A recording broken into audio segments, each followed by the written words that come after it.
is by talking about essays and personal statements that you all will be using as you apply to college and for scholarships. Today, we are going to be tailoring this presentation to students, but I realize we may have a mixed audience on this call because many counselors have expressed an interest in this topic as well. So if you are not a student who will be applying to college or for scholarships in the coming year, if you could please just say on the chat, I am not a student, so we know the audience we have, I'd appreciate it.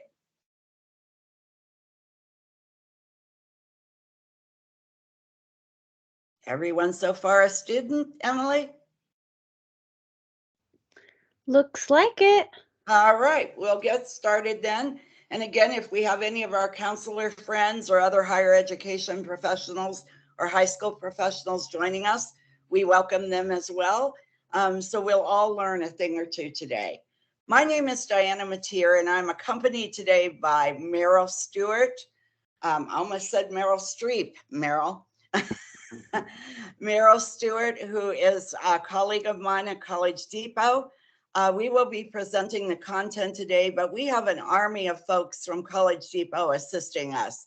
Mike Mabry, Emily Ramirez, and our managers, Chris Seidel, and our director, Judy Reno, are also going to be dropping in and out of the call, and Abby Lopez as well. So I'll have you go back to my bio briefly, Mike, and I'll talk a little bit about myself before we get started. I have been with College Depot as a consultant for many years. I am a college access advisor there and a financial aid specialist. And part of my responsibilities are to talk about essays and personal statements with you, and also to offer our services in reviewing those essays and personal statements as you write them. I have been doing this for a whole long time. So hopefully today I'll be able to share a bit of wisdom with you and also get some information from all of you on what you fear most about writing essays, how you feel about doing them. And we'll just have a conversation today. We are going to talk about tips and techniques for how you can write a successful essay or personal statement, both for college admissions purposes and for applying for those all-important scholarships. We are also going to show you a number of excellent examples today of essays that have been written in the past. They will probably scare you because when I read them, they scared me. They were that good. And what we're going to tell you today is don't worry about being perfect the first time or the final time. Essays and personal statements are very, very personal in nature. That's why they're called that. And perfection is not expected, but what is expected is that you will be able to demonstrate your character, what makes you special, what's important to you, what do you stand for as you compete for college admissions and for scholarships. But most importantly, as you write essays and personal statements, my hope today is that you will find that you have enough ammunition in your mind and your heart to know that you are ready for college and that you are ready to decide what you want to study and what kind of career you have or wish to have and what you're passionate about.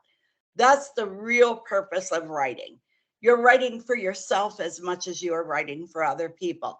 And without further ado, I will introduce my colleague and co-presenter, Meryl Stewart. Thank you, Diana. Well, my name is Meryl Stewart, and I actually have been in the library system for almost 18 years, I think 18 years this summer. I've actually been with College Depot much shorter time than Diana. It's going to be 3 years next month. I also can't believe where the time has gone.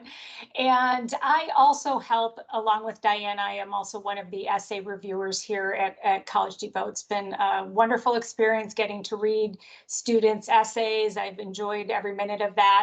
And working with high school students in the library, in the branches, I mainly work with children's and teens, and now I'm working with incoming students into college. So I have really enjoyed that process and working closely with Diana.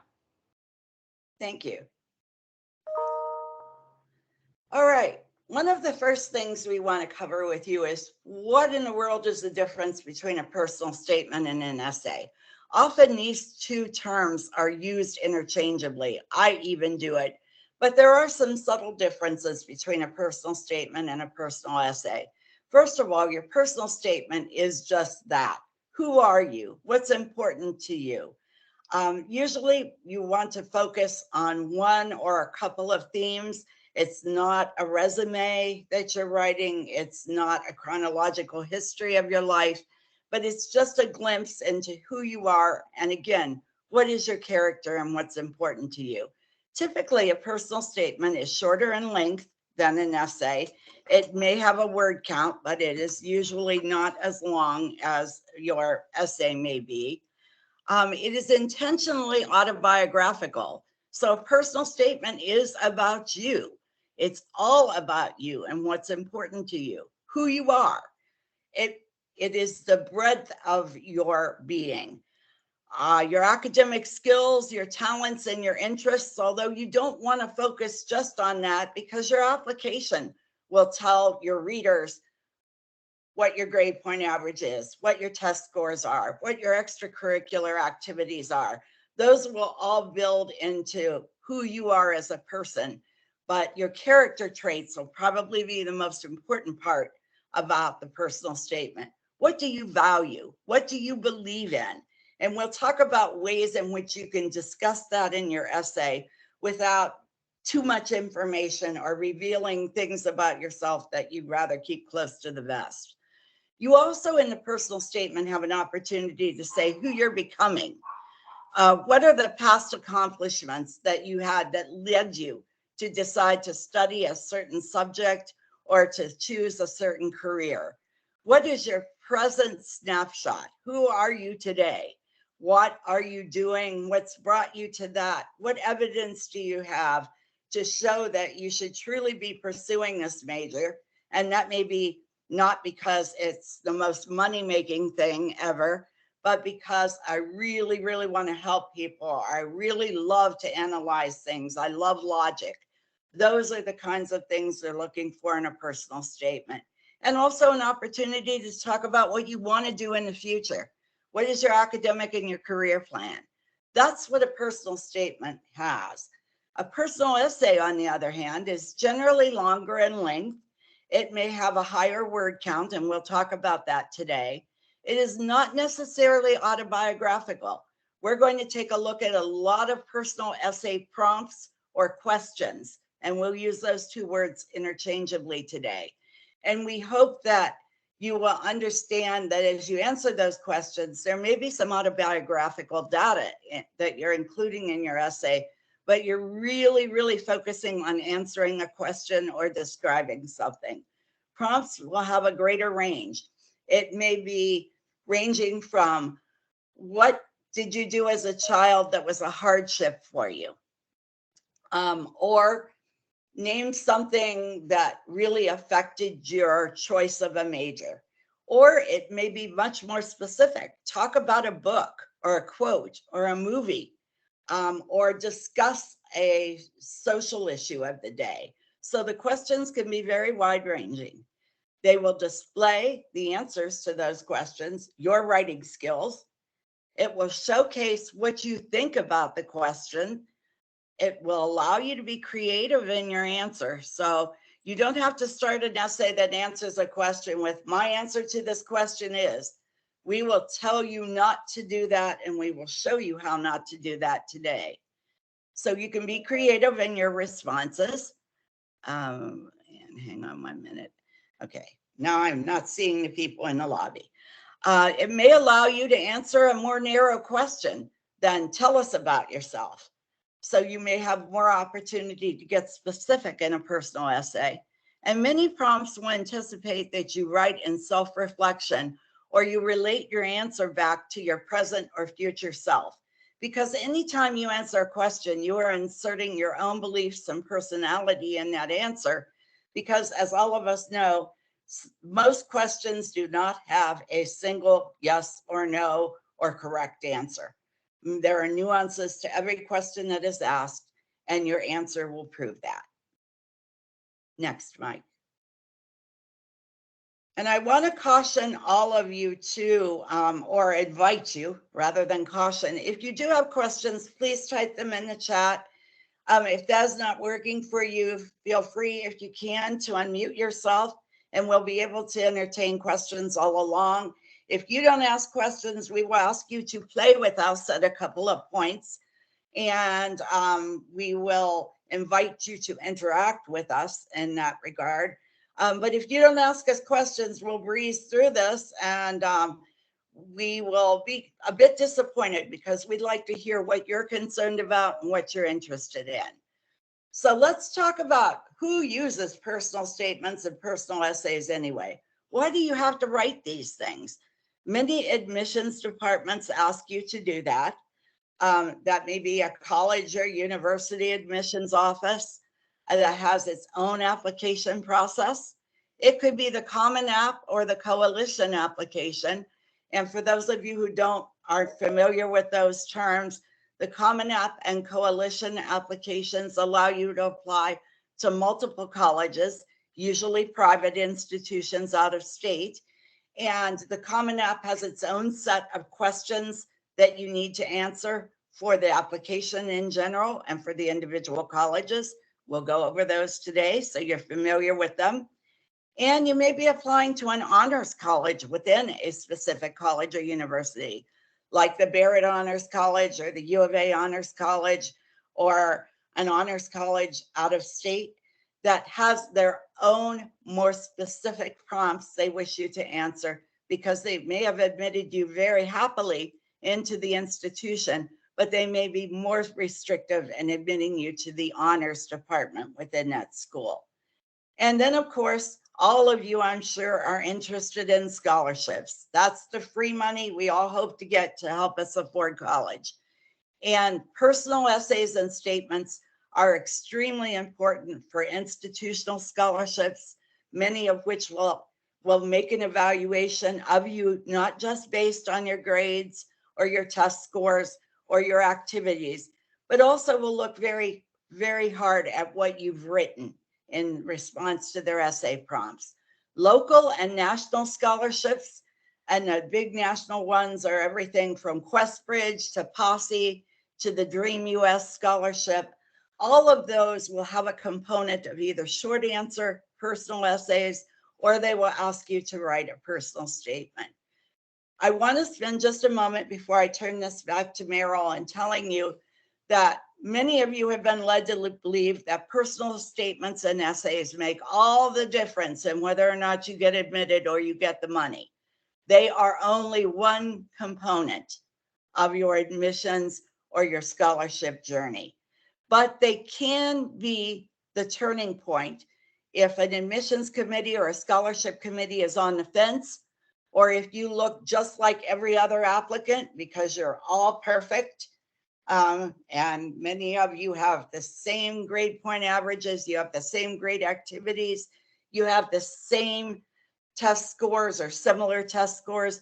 Perhaps the tipping point for you will be the personal statement or the essay. I can pretty much assure you, however, that most admissions departments and scholarship organizations will tell you that it's rare that a personal statement is so compelling that it will make up for bad grades, no activities, a miserable test score if you even take the test or submit them. And you all know that that is taking on less importance than it used to. So I don't want you to feel like if I can't master this, even with the help of College Depot or my teachers or my mentors, if I don't turn in the absolute perfect essay, then I am done for. You are not. It is one aspect of who you are, and is one aspect of your application. And I'll have you go ahead and advance it, Mike. And I will turn this over to Meryl, who will now cover with you why the essay is important. Thank you, Diana. And I just thought I'm going to turn my camera back off, but we had a bunch of people show up a little bit recently. So I just wanted to, so you can see my face, and I'm Meryl, and I'm going to let you focus on the PowerPoint here, but wanted to at least let you see my face for a moment. And good morning, everyone who joined us a little late. You haven't Yes. missed much. Yes, no, we're just getting into the good stuff here. So thank you, Diana. So I'm going to sort of continue on what Diana had started talking about, why the essay is such an important part of the application process. So what you want to think about is this is actually the student, this is your chance to speak directly to an admissions or scholarship committee. Most likely, most students, I mean, now things will hopefully change with things easing up with COVID potentially, but even so, a lot of students don't have an opportunity to have face-to-face interviews or even interviews virtually anymore, just because of the number of students that apply to various schools or scholarship organizations. So you want to think of the essay as your opportunity that you are speaking directly to an admissions or scholarship committee. So going in with that mindset is gonna help you along with this process. Also, what you get to do is tell your story, again, directly to those committees. It's your opportunity to assign meaning to specific events in your life. Let them know a little bit about yourself.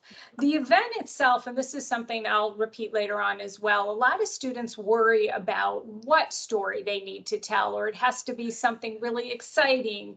And it doesn't. It's actually what you, the student, has to say about that particular event that happened in your life that matters, not necessarily what that event or what your particular story is.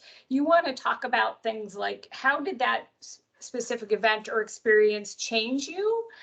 What did you learn from those experiences that you've had in your life? And how did you grow from those experiences? Also, how did that experience or event influence you? And specifically, why you can talk about future goals. How did this potentially influence you to apply to college or apply to a specific scholarship? The stories that are shared in an essay are going to be what, if an admissions officer or a scholarship committee member really is taken with your essay, that's what they're going to use to advocate for you. And they're going to use those stories and your essay as a reason to speak to the other committee members who might not have read your essay. And that's what they're going to use to advocate.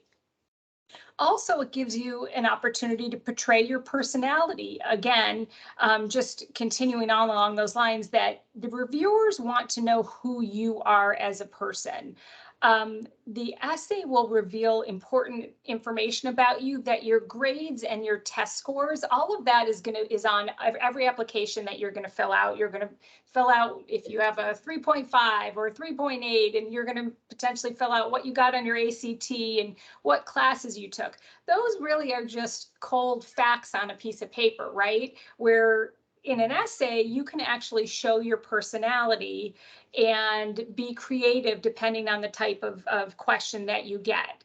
But you want to also think in terms of that the reviewer, that's something you're going to want to think about throughout, is they want to know who you are as a person. And then finally, you're going to actually sort of show some of your academic learning. You're going to show your writing and your thinking and your critical thinking skills, depending on the prompt or the question that you're answering. So it is, besides this telling your story and portraying your personality, you're also going to be demonstrating those academic skills that you have learned throughout your high school years, and showing that you can write and you can think critically as well as creatively.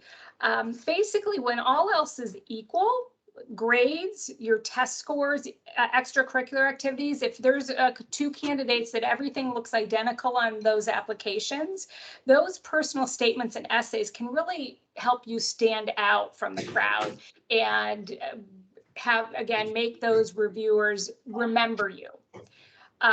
And so I just want to stop. I didn't say in the beginning that if anyone has any questions throughout, feel free to raise your hand or put it in the chat, and I'll be happy to answer anything. So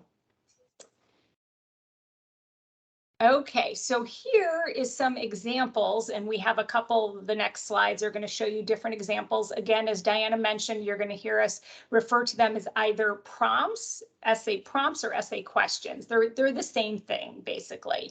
And these examples are really helpful, especially for students if you haven't started the process at all of even looking at your college applications or scholarships yet, to show sort of the varied examples that you might be getting when you start this process. So I'm just going to read a couple off to give you an idea of how they differ. So the first one is, how will your study of blank contribute to your immediate or long-range career plans?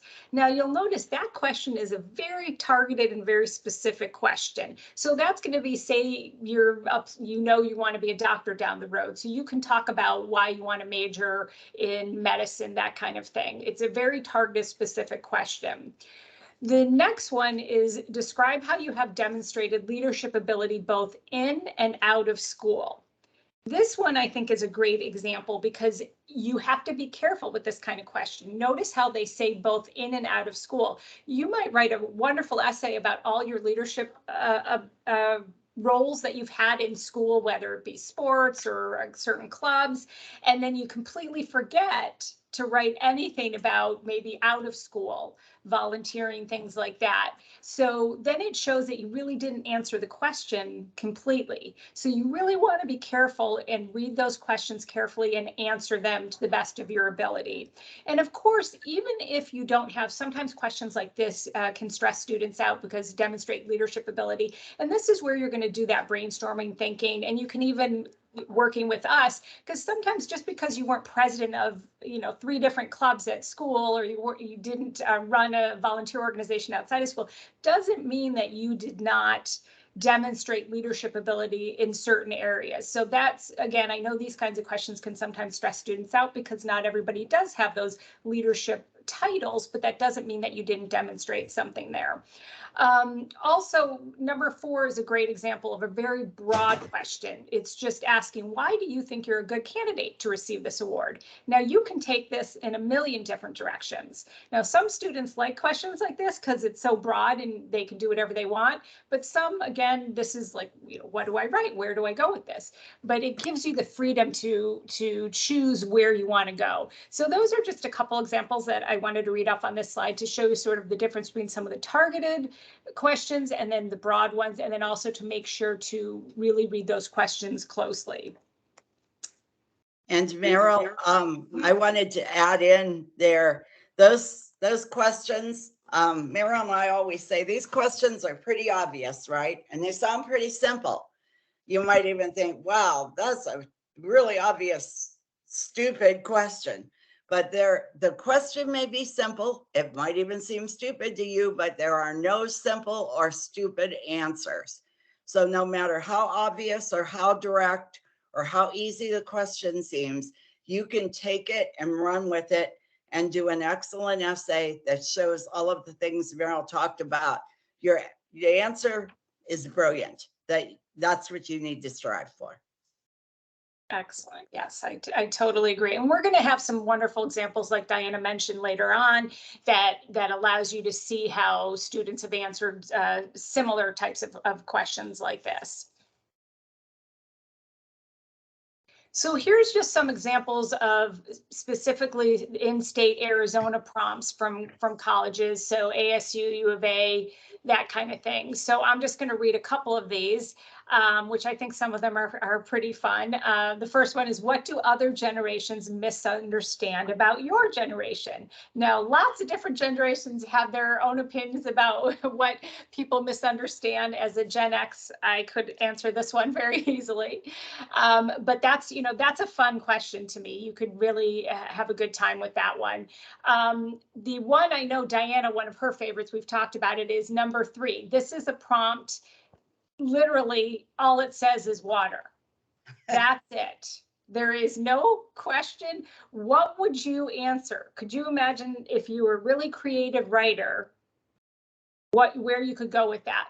Personally, and again, this is where you're going to see you don't have to be stressed about being able to answer every type of question. This type of question for me, I'm not sure I would love this type of question. But usually with most of your applications, you will hopefully get a choice of a couple. But I know it's one of Diana's favorite is the water question. And I don't know if you want to chime in, Diana. Only the first time I ever saw it when a student tackled it, and I've seen 3 or 4 or maybe even more students who have tried this prompt. It happens to be it was, I believe, a Barrett Honors College prompt. Water. I had everything from water shortages, and that was from a student who really liked science and wanted to talk about climate change and the water shortages out west, to a very, very esoteric essay about how water fuels the world and makes the world go round. And it was a little less technical, but just as engaging. But the prompt water has so many ways you can go with it. And there is no right or wrong answer here. There are just different interpretations of what the word means to you. So I love this prompt, and I would love to tackle it myself, unlike you, Meryl, who you're like, no, I need a more obvious one. Right. That one is one I would say, hey, maybe not as many people are going to write about this. So if I do a decent job with it, I'll for sure stand out because I was brave enough to tackle it. Exactly. And that's a great way to look at it. And the nice thing is again, you'll be able to most likely have choices here. And as Diana mentioned with her examples, I actually haven't read any essays with that particular prompt, but I believe Barrett and some of the others, they actually tell you in the Barrett, and we'll be talking about that a little bit later on, that you can actually answer their questions either critically or creatively. So they might give you the option to do either. And it sounds like Diana's students did both of those things. Yes. Yeah. Okay.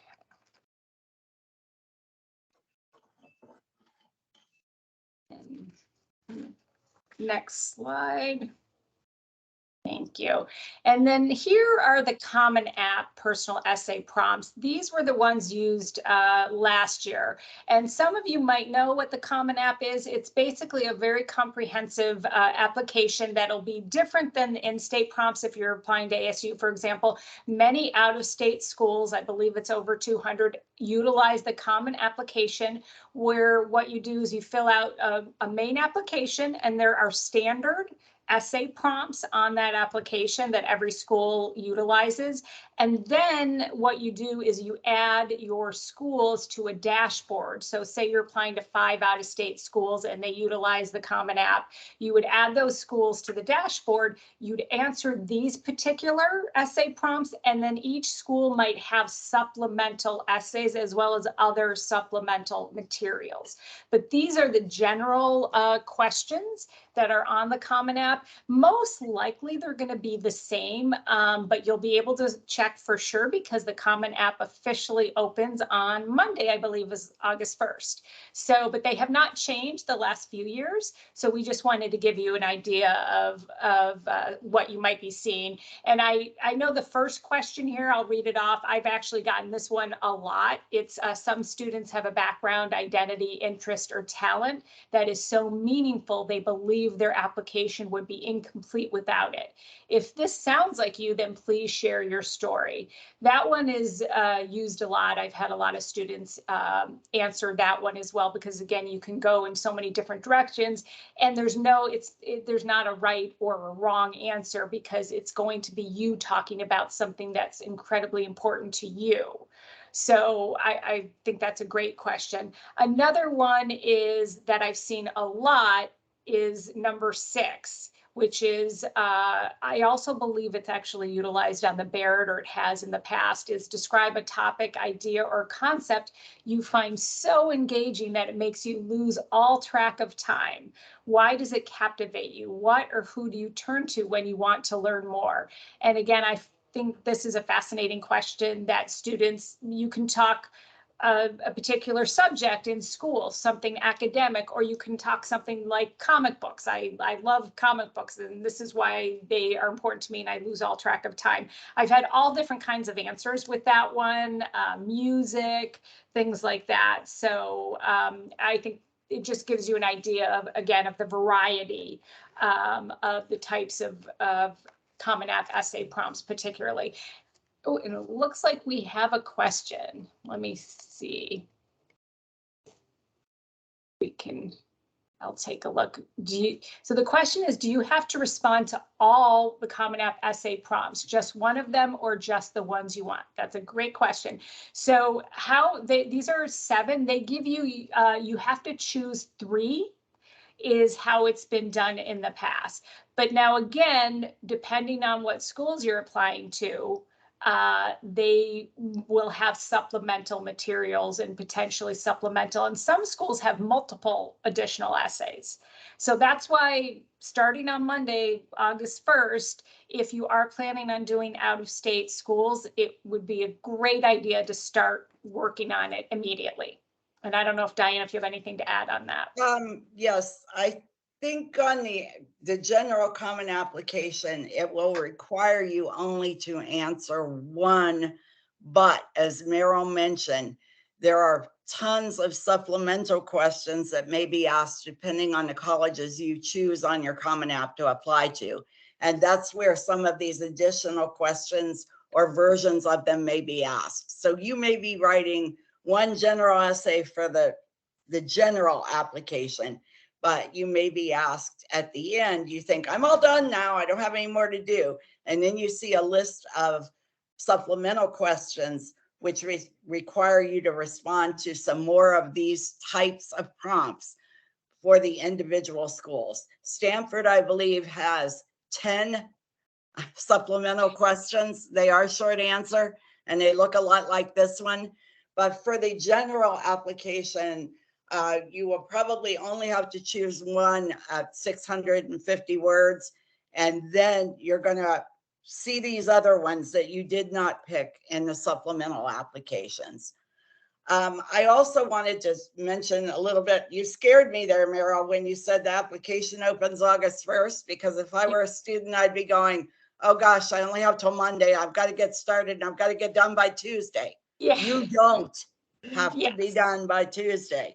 It opens on August 1st, but you will have weeks, if not months, to complete the common application or any application for college or scholarships. Contrary to what many of your peers or your teachers have said, you don't have to be ready to go, locked and loaded and committed on August 1st. You just have to be prepared to start. And your teachers, your mentors, College Depot, through our GRIT program, if you're a GRIT student, or if you're a general client of ours, we'll help walk you through the timelines. So you don't need to stress that Monday's going to come and I'm not done yet, or I haven't even started. It's okay. Thank you, Diana, for clarifying that. That is accurate. So, but I'll be talking about later, though, it's finding that balance about starting early and doing things. And you're absolutely right. It doesn't have to be done. But the nice thing is you can start working on it, because also your time is going to be so valuable. We're going to be so busy. So even just doing a little bit at a time, that's the beauty of it opening early. But you're exactly right that you're going to have plenty of time, and each school will have their own deadlines as well. So, and I also wanted to caution everyone on number 7. So there are 2 schools of thought about number 7. If you don't like any of the other 6 prompts, write something on your own. If you do number 7, make sure it's a bang up idea and a great delivery of that idea, because some teachers, mentors will say number 7's great if you don't like any of the others. But from my personal opinion, number 7's a little bit of a cop out, because I could have answered numbers 1 through 6, but number 7 is just like, I wrote a great essay once, let me submit that. Resist that urge. If you are going to use something you wrote before, try to refine it. Don't just turn it in. The thing you wrote in 9th grade probably is not the thing you should be writing right now. thank you. So here we're talking about, and actually staying on the same subject, about preparing yourself. So again, finding that balance. And what you can do, though, when we say begin writing early is practicing writing, because what you're going to find is you're going to have multiple drafts that you're going to go through as you're writing essays. So you had all the example prompts we showed you previous, and then we're going to also show you some later on some resources for you where you can find some essays for you to essay prompts for you to start practicing early. Because again, it won't be a final draft, it won't even be close to a final draft, but the more you begin, writing early and writing those essays based on these common essay prompts, the more comfortable you'll be as you get closer to your deadlines. And also you'll be able to really perfect your essay and be pleased and happy with what you end up turning in down the road. So that's why we say to, start writing as early as you can. But again, it's going to be many drafts that you're going to go through. And that's one thing I know many students struggle with. They are worried that from the very first draft, it has to be perfect.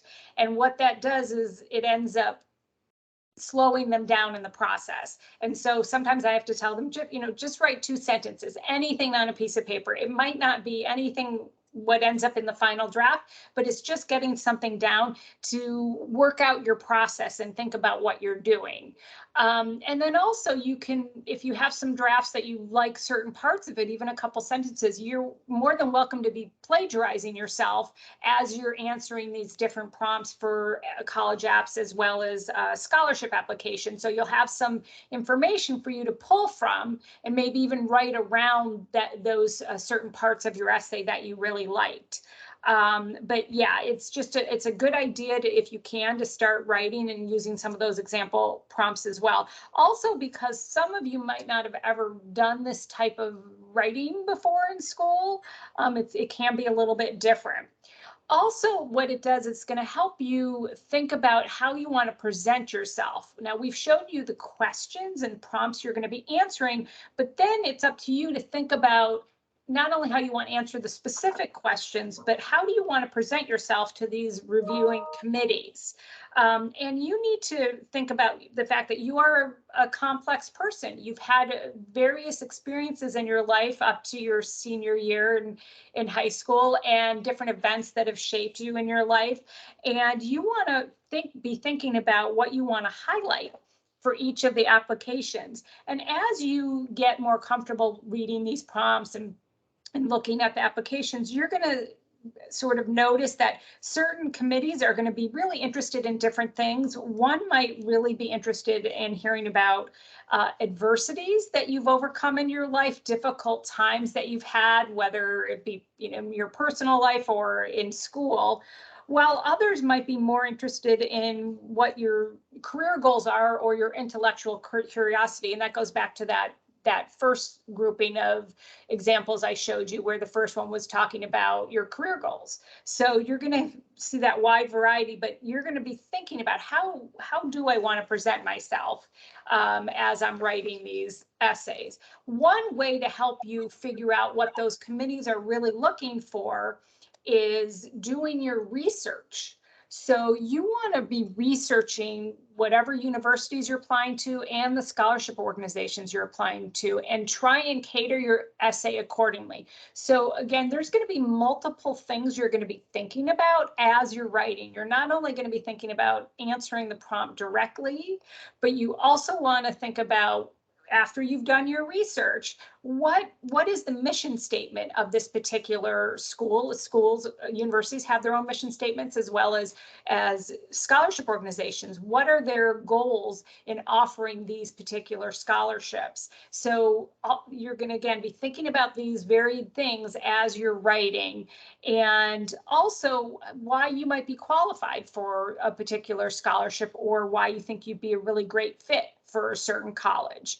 So again, multiple things as you're writing you'll be thinking about, which is another reason as you're going through your drafts, you'll notice how you'll get better and better at including all of this information in there. And so I actually have a little exercise for everybody, since this is brainstorming, this sort of beginning right early, a little brainstorming exercise. If you can come up with just, and sometimes, by the way, back in my day, I know I've seen this prompt, they don't have it quite as much, but it might be out there. Basically, I'm going to ask you if you can think of one word that describes yourself, and you can go ahead and put it in the chat, and I'll give you a moment and we'll see what we come up with. But it's a great brainstorming exercise. If you can't sit down to write anything, then maybe do something like this at home. Think of one word that describes yourself, and then go from there and write a few sentences based on that word. Relentless, great one. Tenacious, perfect. That's exactly what I was looking for. Great words. Anything else? Honest, fantastic. And again, this is ambitious, enthusiastic, perfect. And these are just little brainstorming activities that are going to help you, guide you. So if you're stuck and you want to start when we're done today and want to start writing something, use the word that you put in the chat and try and start writing based on that. Again, you might not end up using that specific essay or whatever draft you come up with, but you can pick pieces of that together. So excellent, great job. See, you've already all gotten started because you've thought first, thought of a word, now you're building. Exactly, exactly.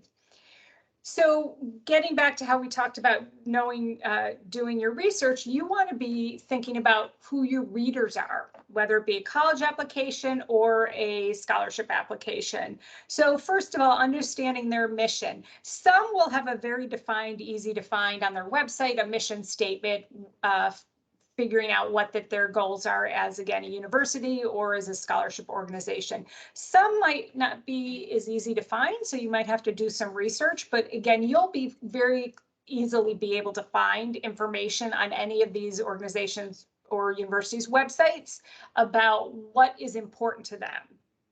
So definitely go there and do that, because one of the things that readers can see is if you don't know anything about that organization, if you're answering a prompt or answering a question, also many times for scholarship organizations specifically, they're going to know if you don't know anything about them. So it really is nice if you can do that research and cater some of your essay accordingly. Many of the organizations actually have biographies and the essays of past winners, which I think is really useful for students. Obviously, you don't want to be writing on the same topics and anything like that, but it really gives you an idea of, okay, this past winner, this is what they wrote about, and this gives me an idea of what they might be looking for. Analyzing the prompt, you're always going to be coming back to that. You want to think about reading between the lines. As I mentioned, is this committee looking for my career goals, or are they looking more for difficult times that I've overlooked or that I've overcome? So you're going to be coming back to that prompt. I have read many, and Diana probably can speak to this as well, where a student writes a really great essay. Like, there's not much wrong with the essay, but then we review what the prompt was, and we realized they went completely off on a tangent that had nothing to do. They didn't answer the prompt at all. And that's very common. So don't worry if that happens, especially when you feel really good about the essay and you're like, wow, I wrote a great essay. And then again, you review the prompt and realize you didn't. So you always want to be going back to that prompt, and especially after you finished an essay, go back, see if you are answering that question, because it's easy to do. It can happen for sure. And then finally, asking questions of those organizations as well as the universities. Obviously, universities have admissions departments for a reason. Yes, they can be very difficult to get a hold of at times, but if you're persistent and also if you're polite about it, they're happy to answer questions. Scholarship organizations, again, many of them, one of the big ones, which Diana will be talking about later, like Arizona Community Foundation, are really great about answering questions. I've had students that have had various questions about the scholarship. They're there for a reason, and they're happy to answer your questions if you're not sure if you're eligible for a certain scholarship or if you should apply. Any questions before we move on? Don't think so. Okay. So now we're going to get into this particular, the majority of these essays and those prompts that we looked at. This is the style narrative essay writing is what you're going to be doing, which is writing about telling a story. So it's different in the sense that a lot of your maybe essays you've worked on from school have been a typical student essay where you have an introduction and maybe a certain number, 4 or 5 paragraphs, and then you have a thesis supporting that argument potentially. So this is going to be different. You're actually writing narratively and you're telling a story. Some don't stress out. I really can't stress enough how don't worry if this doesn't come naturally to you. You're going to see some essays later that are really creative and wonderful. And there was work involved. Some students, it comes naturally, right? Some of us, like myself, it doesn't come naturally, but there's no reason, and you're here today, which is a perfect start, is that you can learn how to write in a narrative essay style. And there's a lot of tips that you're learning today that will help you in that process. So you're going to be telling a story about the person that you are, getting back to, again, the reviewer wanting to know things about you. So they want to know about your personal experiences and things that have happened in your life, various events. So you're going to be using very descriptive, exciting, and very active words. So also vivid details and imagery. And again, we have some great examples of what I mean by, vivid, active words. The real goal of this type of writing style is to engage your reader. So they want to read more. And again, we have some really great examples on that as well. One thing I do want to stress and highlight here, though, is that the event does not have to be exciting. I mentioned before that some students worry about, oh, I don't have any really interesting thing. I didn't go climb Mount Everest or ski down somewhere or just, something really crazy like that. But it's how you write about it that the reviewer is going to care about. So I use this example because it's a very simple one. I've used it where I read an essay. A girl was talking about family dinners with her family and what they meant to her, and how when she was younger, she really didn't love family dinners and they were a chore for her. But then as she was getting closer to going off to college, she realized how nostalgic she was about it and how much they meant to her and how much she was going to miss those, and how she grew from those weekly family dinners. So again, a very simple topic, but she brought the essay to life and by using those descriptive active words. So that's where you're going to really be focusing on, not necessarily the event if you don't have some exciting event to talk about, but how you bring it to life for the reviewer. And next, we actually have an example essay. And if Emily is available. Yes, ma'am. Thank you. We'll have Emily read this. And before you start, Emily, I want you all to just take a breath. This is one of the more excellent things I have ever seen, and I did not review this essay. This is an essay of a Phoenix Union High School student provided by Mrs. Haggerty. And it's a story waiting to be told. So I want you to close your eyes for a moment and just listen to Emily read, because sometimes just hearing it from someone else's voice has more power than if you read it silently to yourself. I also encourage you to use that technique as you read your own work aloud, because it will sound much different to you that way than if you're just silent reading. And without further ado, Emily, if you would read for me, please. Of course. So, How to Become an Adult, a story waiting to be told. In the US, legal adulthood comes at 18, but it is my understanding that adulthood comes through responsibility, tears, laughter, and most of all, parenthood.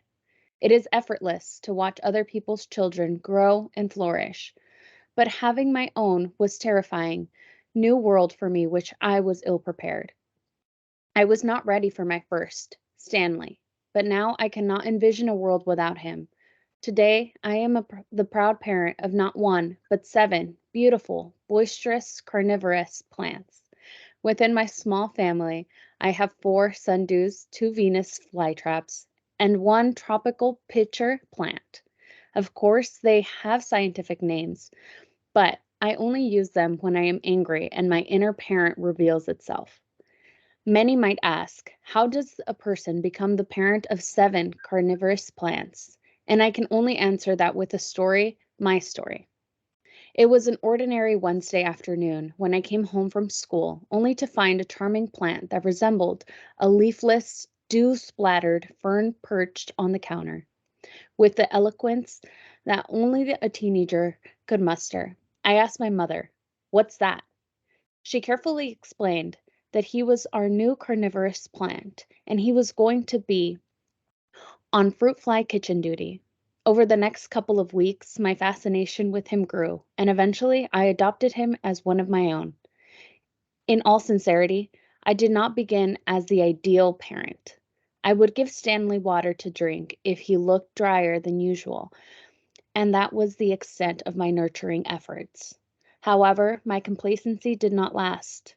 Come winter, around his half birthday, Stanley became afflicted with a mysterious alignment. His stems curled and one of his delicate green frond dried up.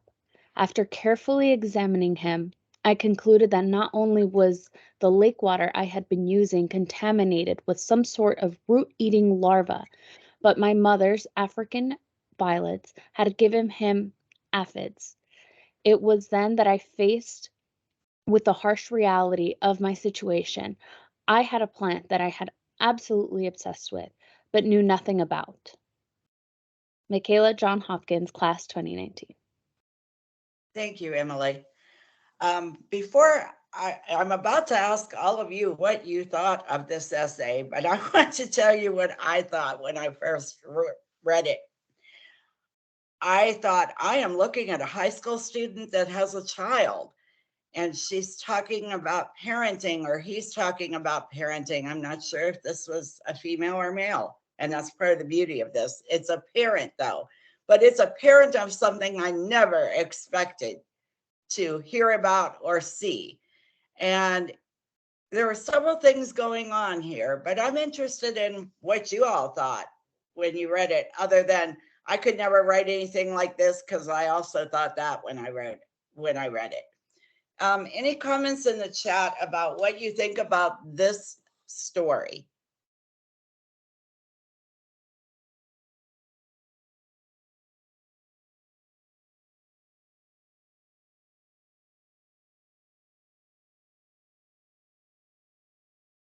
It scared you all, huh? Scared me. We've We got have a comment from Faith. Uh-huh. I'm saying it really captured me, and I enjoyed how the tone shifted from serious to comical. I think it Yes. shows one person's humorous side, said another student. Okay. Anyone else? And you'll notice there are words that are either bolded or colored in this essay. This was Mrs. Haggerty talking about some of the beautiful parts of this very, very simple couple of paragraphs. The way that words were used, words that were chosen. That's what we're trying to emphasize here. It shows a higher level of understanding and thinking. Any other comments, Emily, before we move on? Yes, another student had said, I remember this essay from the May workshop. I think this essay could possibly reflect her relationship with one of her parents. Okay.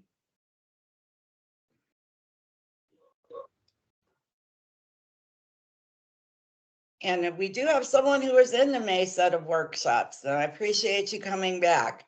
We are using some of that same material, but you can never get enough of this good stuff. So welcome back. Any other comments? None right now, but I will let you know. Okay. And again, this can be a very overwhelming thing to read, because it has such powerful words and it has such an interesting theme. Again, it starts with, I think this is a parent of a child, but the child ends up being a carnivorous plant. I can't even think of anything worse to be a parent of, but then I don't like carnivorous plants. So I was really taken with this essay. So without any other comments, we'll go ahead and move forward. And I'll just Miriam. chime in. Oh, go ahead. Just tell me when you would like me to take over because I've lost count.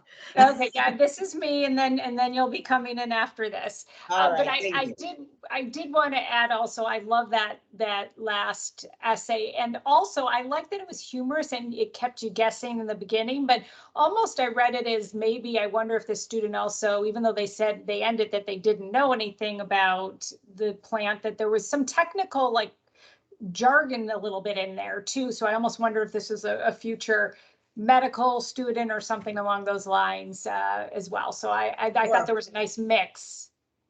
Or a horticulturist. I Yes, mean, I I couldn't say actually that. have someone going to college this fall who's majoring in horticulture. Yes. Not the writer of this essay, who was a couple years earlier, but yeah, there's enough in there that you go, you have a little bit of interest in more than just the sociology of parenting. Yes, exactly. It was a nice mix, I thought. So almost they threw their interests in there as well. So content is important. So what you want to be doing is, as we talked about, you're going to be thinking about presenting how you want to present yourself. So you want to strive for depth rather than breadth. And basically what that means is quality over quantity. You're a complex person, as I've mentioned a few times, and it's going to be hard to include everything from the time you were in kindergarten into your senior year.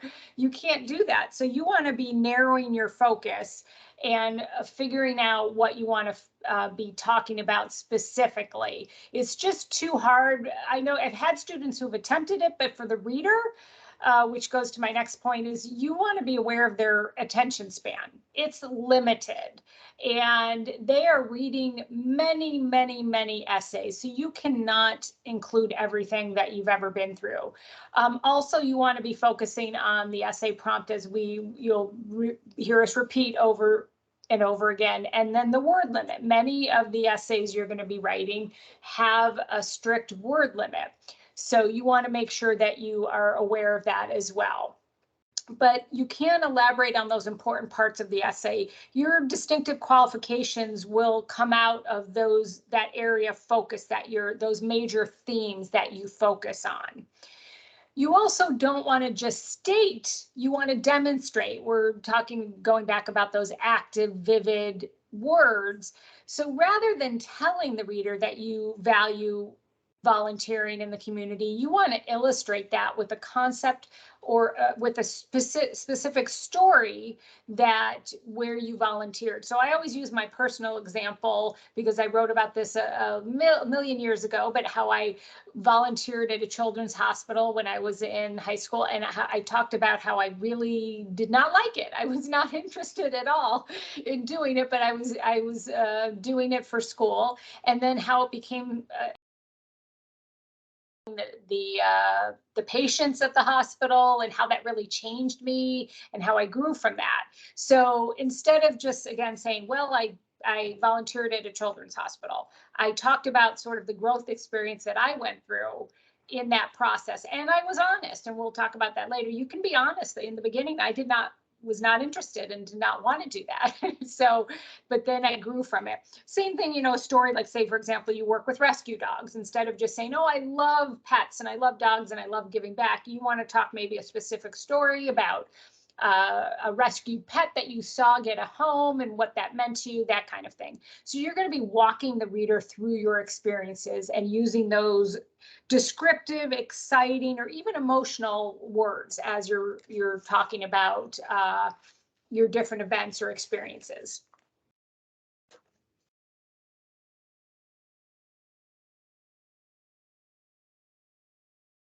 Okay, Diana might be frozen.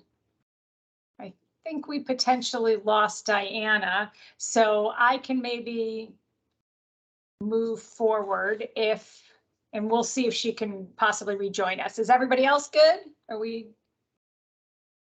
I'm still here. Okay, I just want to make sure you can still hear me, right? Okay. Yeah. So I think it's on. Diana just called. She said that she's frozen, so she's gonna try and log out and log back in. But you can continue. I can jump in. Well, we can also stop it. Does anyone have any questions about anything that we've covered so far? And every question is a good question. Give you a moment and. Okay, so I will move forward and we'll wait for Diana to join us in a moment. So the types of imagery that you can use, you want to be engaging the senses. So all of your senses we have here. So first, your sight, your visual. So an example of that is the golden rays of the setting sun reflected upon the clear ocean waters. And even just you see a picture there. I mean, that really is vivid. It brings, you can actually visualize and see that in your mind's eye. And that's the kind of thing you're looking for. And I will turn it over to Diana because she's I am back. Yes. Darn technology, huh? All right. I wanted to talk a little bit about types of imagery and engaging the senses. And as Meryl so wonderfully started for me, we're talking about standing on the beach. And I think we all can imagine standing on a cool beach right now. Those of us who live in Phoenix and Las Vegas would long for this picture that you see here. There are ways that you can just absolutely state, I was standing on a beach and I saw the sun and the water and a couple birds. But there are better ways of doing that, as Meryl mentioned. And the first one is your visual or your sight imagery. The golden rays of the setting sun reflected upon the clear ocean waters. That paints a picture for me. I can see myself standing there. And that's what you want to strive for. You want to strive for your reader to feel like they're right next to you, experiencing the situation or the landscape along with you. That is a very powerful sentence. How about your auditory sense, your hearing? The distinct sounds of seagulls squawking nearby signaled to me that it was summer. That's better than just saying there were a lot of loud birds overhead. You can do it both ways, but one way is much more powerful. Your touch sense, your kinesthetic sense. My toes went numb and a shiver ran through my body as I stepped into the cold water, feeling sharp sand underfoot. That's far better than just saying the water is freezing. Now, at this point, all of you are probably thinking, boy, those are really, really long, detailed, descriptive sentences. Is that too much to say? You do have to be careful. And Meryl and I have experience at reading things where you attempt to use very descriptive words or phrases, and they may not quite work. But we will work with you on that so that you are having just enough description, but not too much. So you don't want to lose the actual experience in the language that you use around it. How about your olfactory or smell sense? The stench of rotting garbage overpowered my nostrils as I opened the bin. I envision this person standing on the beach, maybe picking up garbage from less responsible people. They put it in a bin and then they're like, wow, I could smell the salt air, but I can also smell the garbage that I'm dumping my garbage into. And that might even lead into, what was the activity you were doing? Were you cleaning up the beach? Were you being ecologically friendly? And then finally, gustatory or taste. And this is a sense that, when we think of senses, we think of sight and hearing. But these other senses can be equally as powerful as you describe them. I could taste the salty sea air. I'm even thinking about the last time I was on a beach, and you really do get that sense all the way into your mouth and down your throat that you are not only smelling the sea air, but you are also tasting it at the same time. So again, there are ways to engage the senses, and by doing so, you are engaging the reader. Any other comments, Meryl? Thank you for beginning this for me. No, I couldn't have said it better myself. All right. Anyway, it was just a bird flying overhead on the ocean, but we made a lot out of it, right? Okay, next slide, Mike. All right, my very favorite thing about the entire presentation, I hoped I didn't miss it. Don't bore your readers. There's a fine line between giving information, being descriptive, and just absolutely having so much talk about nothing that your readers are like, get to the point already. Look at this young man sitting there. He is trying to read 1,000 more essays before lunch. That's a bit extreme, but I want you to look at the look on his face, and I want you to look at the young man.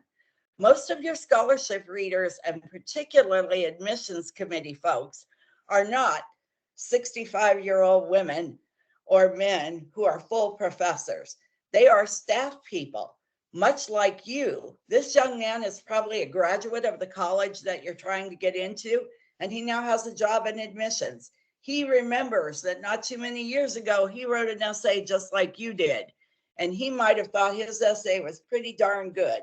So you want to be sure that you say something that will garner his attention in like 3 seconds or less. And we're going to talk about how you do that. But it's not okay just to say, I'm going to write and get to the point in paragraph 3. You need to get to the point fairly quickly.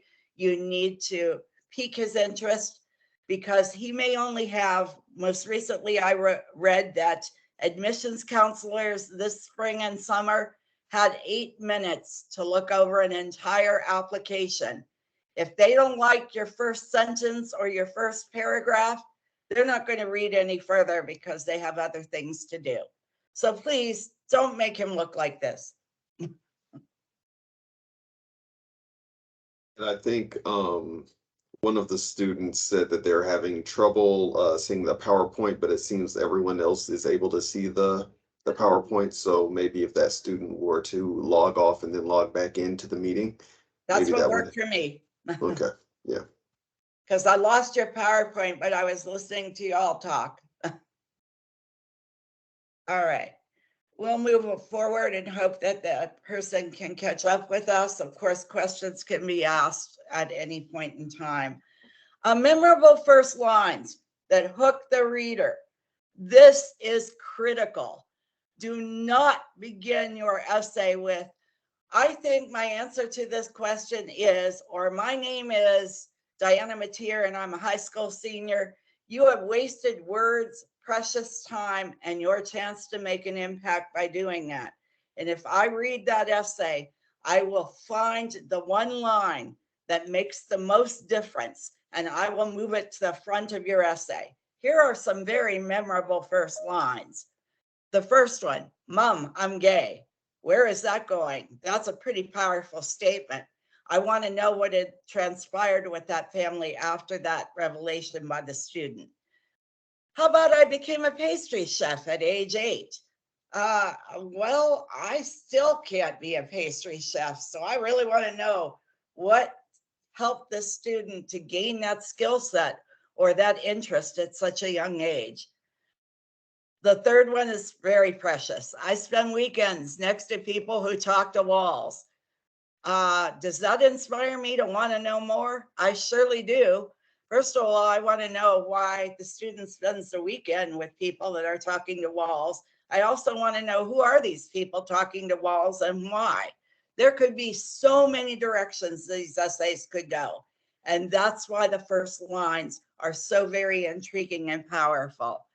And then I will let you just take a look at the next two on your own, because they are explanations of the first sentences. But these very short, very succinct first sentences make all the difference. And we're going to look in a moment at a memorable first line that I actually saw from a student that was my grit student last year. And this is a creative writer we'll be looking at, but I want you to look at 3 simple words in the next essay, which I will ask you to read if you will, Mike. Indeed. All right, here we go. She is Again, here. oh, I'm sorry. Close your eyes, everyone. Yeah, close them eyes.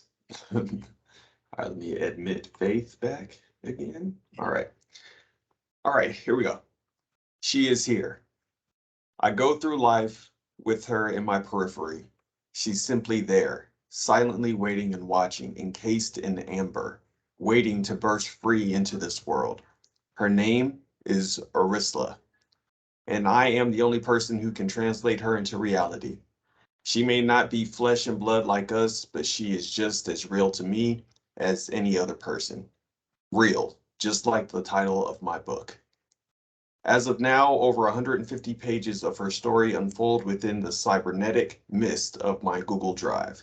Every day, I plunge into my secondhand faux leather chair and type out even more, watching her develop on my screen after so long stewing in my tangled mind. My brain is a mess of ideas and knowledge. I have no reason to remember, filled with gaps, the precise size of things I've forgotten. She is the exception. No matter the chaos churning through my thoughts at any given moment, Arisla is always there, fully formed on the screen of the theater in my head. I always see her. She is always there. Oops, here we go. I can be difficult sometimes, having another world inside my head, but this is my purpose. And the passion that led me through the hardship of a year-long pandemic. Arisla saved me, and to return the favor, I bring her to life with every tap of my keyboard. Thank you, Mike. I just want you to absorb that for a moment, and then I would love to see thoughts in the chat. By the way, this was a first draft. Don't expect to do that. It was rather overwhelming for me as a professional to read it and say, what do I do with this? Other thoughts?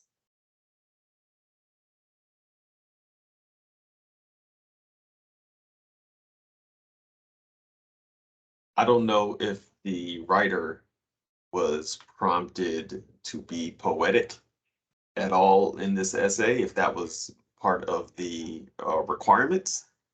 But whether or not, I do enjoy the bravery of um, being creative, but still at the same time making it relatable, so it's not so creative that it's only something that she can understand, the writer themselves, but it's also relatable, something that we can all kind of reflect on when it comes to what we dealt with during the pandemic. So I enjoy the poetic flow of the writing, as well as the attempt to connect with the audience.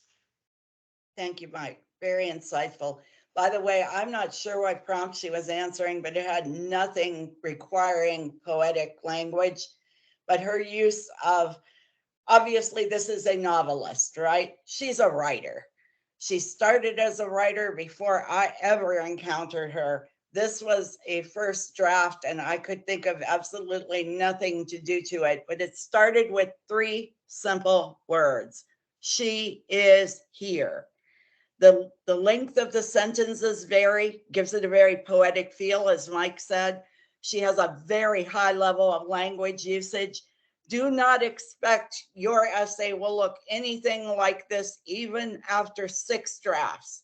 This is extraordinary, but it is interesting to look at because it gives you real insight into who this person is and what she's doing. And it also works in, as Mike said, a little bit of that pandemic stuff. She obviously had a lot of time during the pandemic to be thoughtful, reflective, and to do something she's passionate about, which is to start writing a book. Any other comments?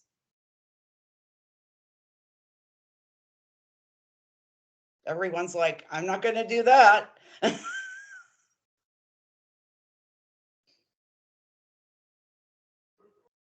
but you can do something equally as good.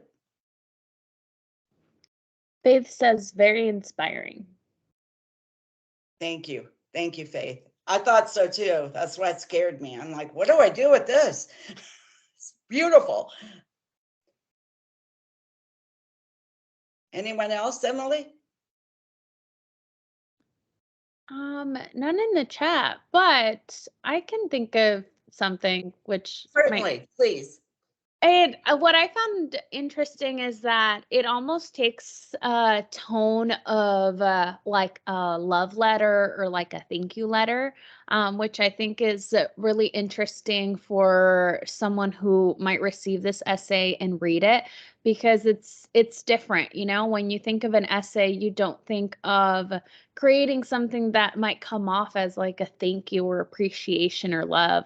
So I thought that was very interesting. I think that's part of the reason why it's so captivating and makes it stand out and is different, which is good to think about as a student, because when you think of essays, you're kind of just narrow-minded. It's like, oh, it has to be very like blah, very bland, very straight to the point, or, you know, I can tell a little bit of storytelling. But so this kind of shows how outside of the box you really can let yourself go, you know, just exploring all of these different ways of expression that can be meaningful and powerful as you pursue your college career.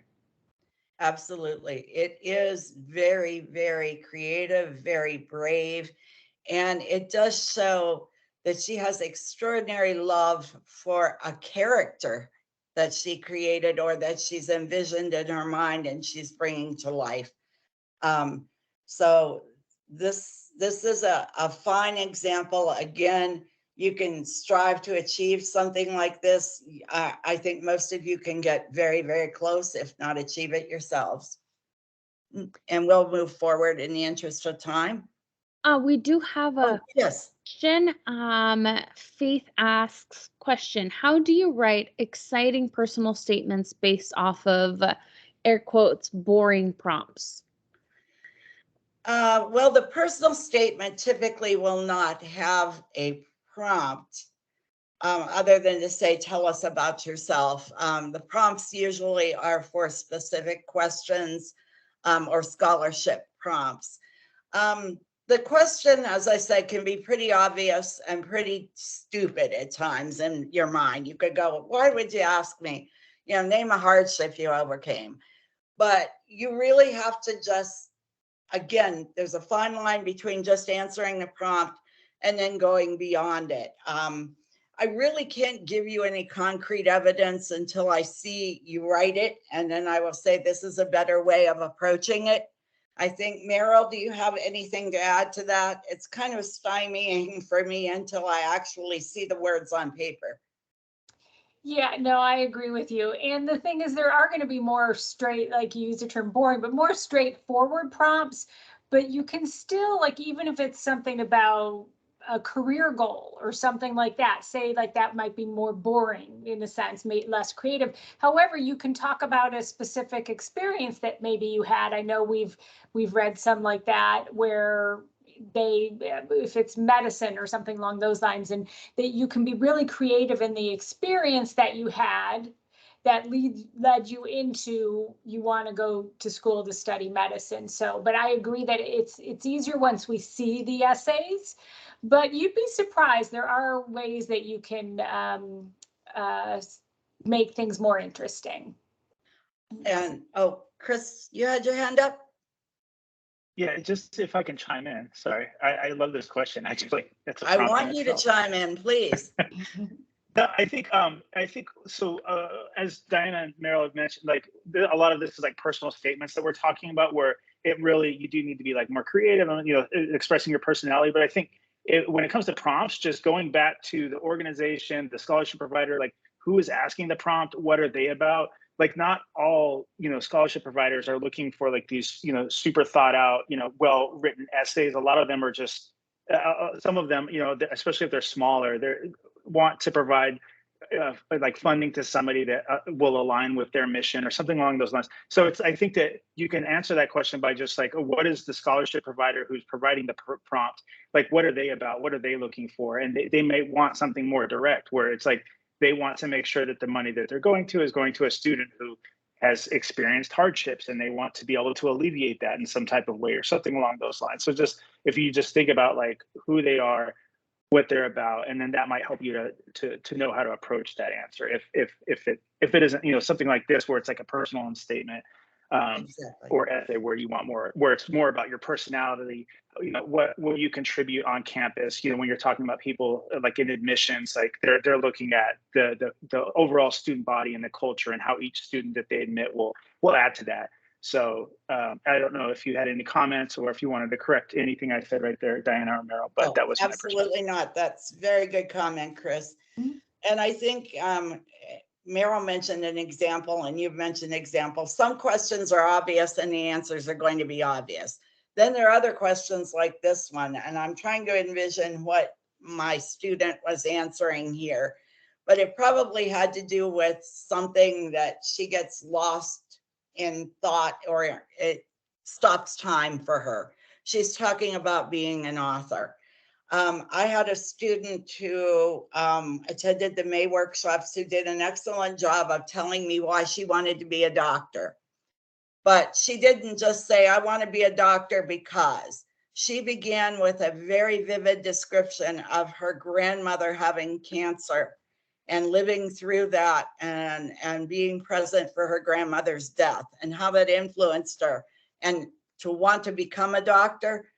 She did not start off with the obvious answer, but she got to it and she answered the prompt that way. So thank you, Chris and Meryl. Any other comments, Emily, before we move on? No, it doesn't look like we have anything else. Okay, going forward. All right, and just to let you know, we have about 35 minutes until we reach noon. Yep, I'm looking. Okay, well, we'll, yeah, in interest of time, we'll move forward. So this, again, we were just talking, this sort of is along the lines of what we were just talking about, is being yourself. So you're seeing some of these examples, and again, you don't need to be that person or even some other essay examples. You want to be you, and you want to be original and bring your story to life. So again, talking about bringing the reader in with a captivating start, which that last essay was a perfect example, and end with a powerful conclusion. Even if going back to like a very standard, straightforward essay prompt or question, you can still bring the reader in with a captivating start. Like, it's very important. And Diana mentioned it before, you don't want to just say, my name is Meryl Stewart and I want to be a doctor. There's no reason you can't do something more interesting than that. And that's something that Diana see that a lot. And we'll tell you that some of these tips, because there is a better way to do that. Writing in a way which provides insight into your character and goals, same thing. Again, having that just as you're writing, thinking about that the reviewers want to know who you are, and also how you're going to differentiate yourself from other candidates. You are unique. Again, even if you don't have some really exciting event or story to talk about, you are unique and interesting person in your own right. And you don't need to pretend to be perfect. You want to be positive and try and be optimistic and address, positive aspects of the essay, but you also don't need to pretend to be perfect, because none of us are. And you also don't want to rely too heavily on your list of achievements as well, because there's places that's already going to be on the application. I have had that. That's a very common thing with some of my students, where they try and write all of their accomplishments in their essay. And then I remind them that you've already put that down on the application. You don't need to do that. So it's about also bringing that focus back to a few main themes. And if you do need to talk about something, you can something maybe a little bit more negative in your academic experience that you've had, you can consider adding an addendum to explain any deficiencies or blemishes in your academic career. There are actually some applications that will actually have that available to you specifically to talk about that. So you can always, and if you do end up talking about those deficiencies, again, always come back to lessons learned and how you're going to move forward and what you learned from those experiences.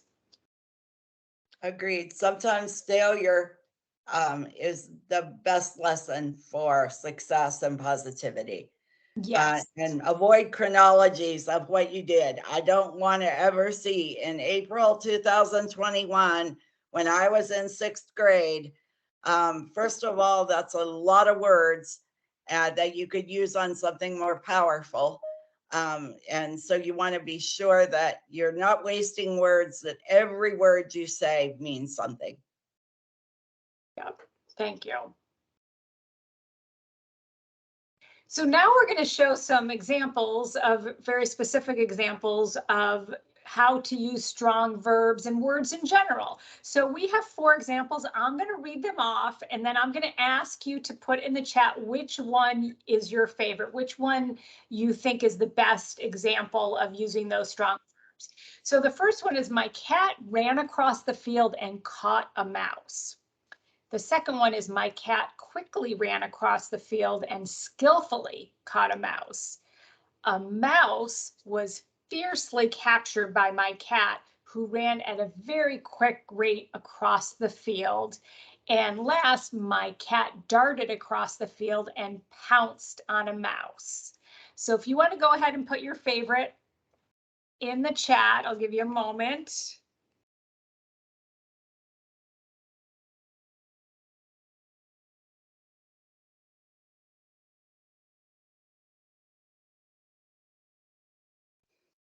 Okay. So it looks like the ones I've seen so far, you've been listening to us and you actually have learned all the lessons so far. So yes, number 4 is the best one. So good job. Because a lot of times, and there sometimes could be, depending on the person, you could make an argument. But basically, just to explain, the first one, it's clear, but the verbs are not really vivid, right? They don't it doesn't grab your attention. The second one, the writer tries to make the sentence more vivid by using some adverbs, but again, it's still just not quite right. And the third one, it's very much a passive voice instead of an active voice. The student may be trying to sound more formal as well, but what it does is it just makes the sentence less clear and harder to read for the reviewer. So of course, the last one, my cat darted across the field and pounced on a mouse. It's not only that it's concise, I saw someone, that's a great word, but also it's just very strong, specific, and it brings the whole, that what you can visualize the cat darting across the field and pouncing on that mouse. It brings it all to life. It's the most descriptive and vivid, but in a very easy way to read. So good job. Looks like you guys have all been listening and learning. Excellent. And so here's just, again, more examples. So the first sentence is very passive. The man was walking on the platform.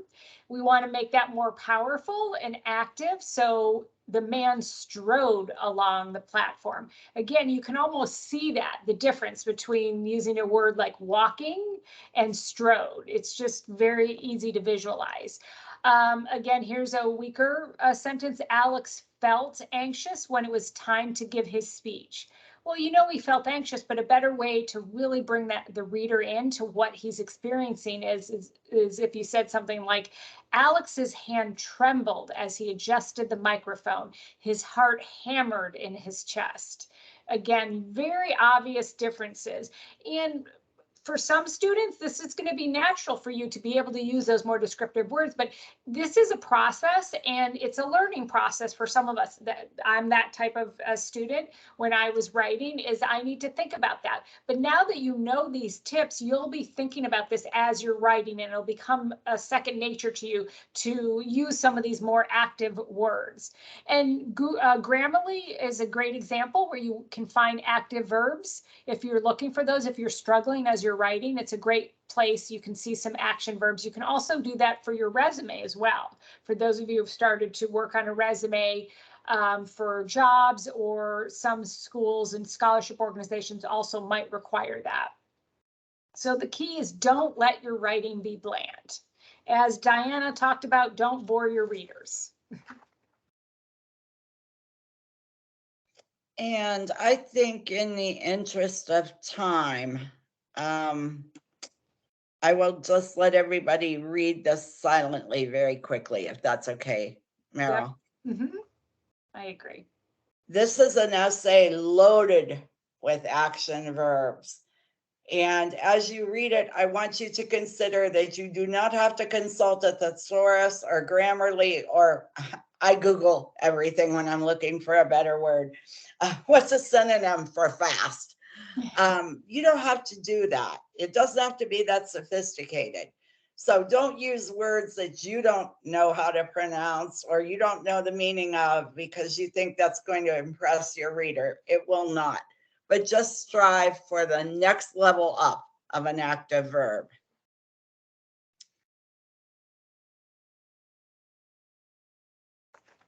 Okay. Oh, go ahead. Oh, no, that's all right. Okay, so we're going to again reiterate presenting your best self. And so the next few slides, we're just going to talk about some tips about things to potentially steer clear. There aren't hard and fast rules, but Diana and I, in our experience, just like to talk about this to give you some tips that we've seen. We think it's better to avoid certain controversial topics because you don't know who's reading your essay and you don't want to risk offending the reader. So again, everybody, even though they try and say that they're going to be objective, everybody comes with reading these essays and comes to life with different biases. So by avoiding some particular controversial topics, you can avoid potentially offending your reader. But there are going to be essay prompts that are going to ask you for more difficult topics. And sometimes they might specifically ask you in an essay prompt to talk about a more controversial topic. In that case, of course, you're going to answer it. And I have read a number of essays along those lines.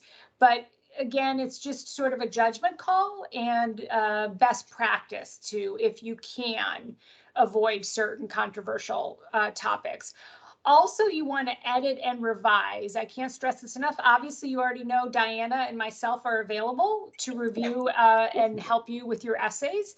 But you want to give yourself enough time to do that editing and revising. So again, if you have an essay due in a week, you don't want to be starting a week before. As I mentioned with the Common App opening, of course, you don't have to get something done, but you can start practicing getting some drafts written, right? That's the whole idea of starting and early, as we mentioned before, because then it gives you that opportunity to edit and revise. So you'll have multiple opportunities. So besides Diana and us, if you're not comfortable, you certainly can ask your people in your family, parent or sibling who maybe has gone through the college application or scholarship application process, a teacher that you're comfortable with, a teacher who's a mentor to you, or even a guidance counselor as well, to read over your work.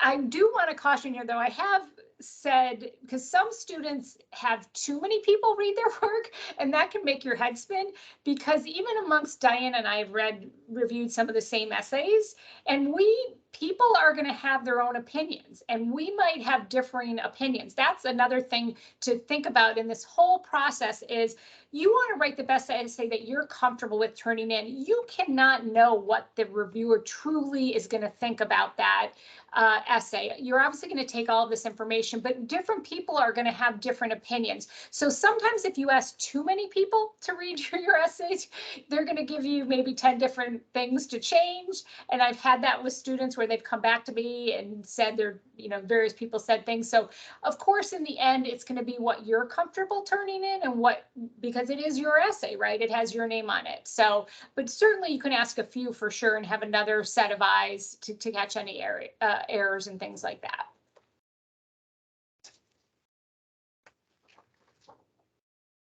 Okay.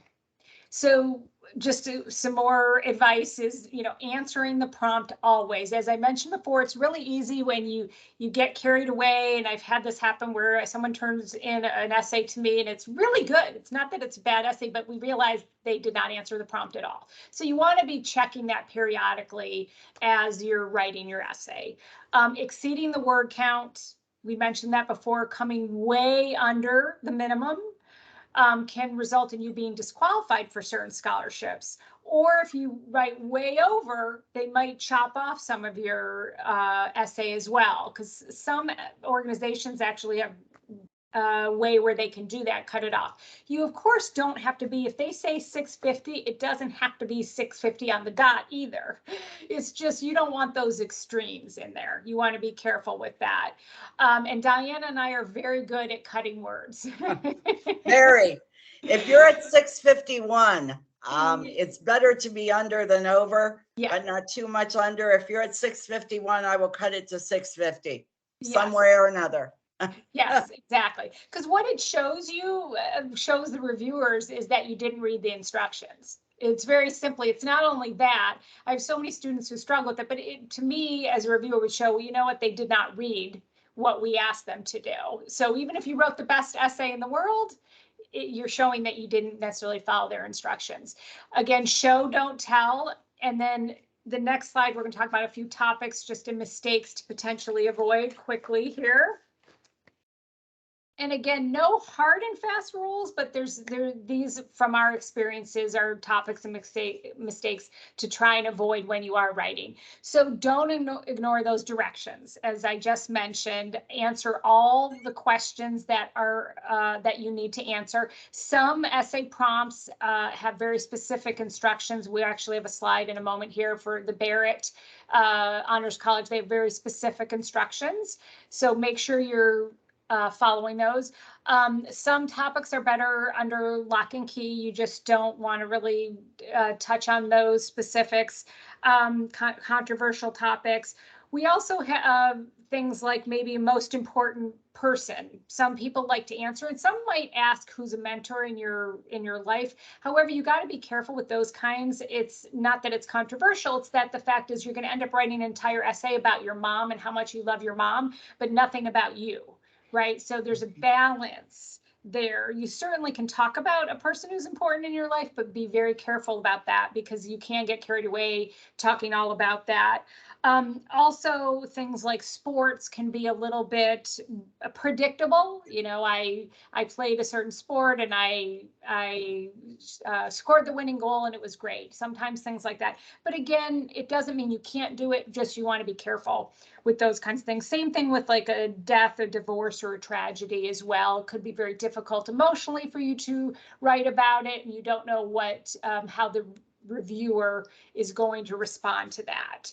But Diana and I have had students who feel strongly about certain things and they will end up writing about some of this as well. We'll work through it with you, but it's just thinking about it a little bit more carefully. Of course, don't air any dirty laundry, no rants about certain things in your family. People just don't want to read things like that.